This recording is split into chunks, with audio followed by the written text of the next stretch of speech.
నమస్తే, welcome to one TV health. వేసవి కాలంలో పెరుగుని తీసుకోవడం వల్ల మన శరీరానికి చాలానే లాభాలున్నాయి. మరేంటో చూద్దాం. పెరుగులో నీరు, ఎలక్ట్రోలైట్లు పుష్కలంగా ఉంటాయి. ఇవి శరీరాన్ని హైడ్రేట్గా ఉంచి వేడిని తగ్గిస్తాయి. ఇందులో ఉండే ప్రోటీన్ జీర్ణక్రియని నెమ్మదిస్తుంది.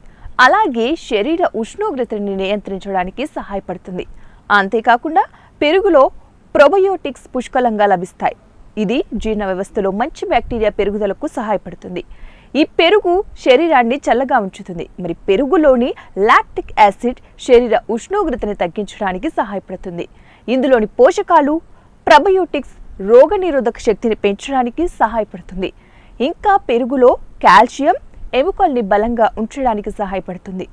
పెరుగులో ఉండే కొవ్వు జుట్టుని పొడిపారకుండా చేస్తుంది. ఇందులో ఉండే లాక్టిక్ యాసిడ్ చర్మాన్ని మృదువుగా తాజాగా ఉంచుతుంది. మరి ఇవ్వండి ఇవాల్టి తాజా టిప్స్. మరిన్ని టిప్స్ కోసం చూస్తూనే ఉండండి వన్ టీవీ హెల్త్.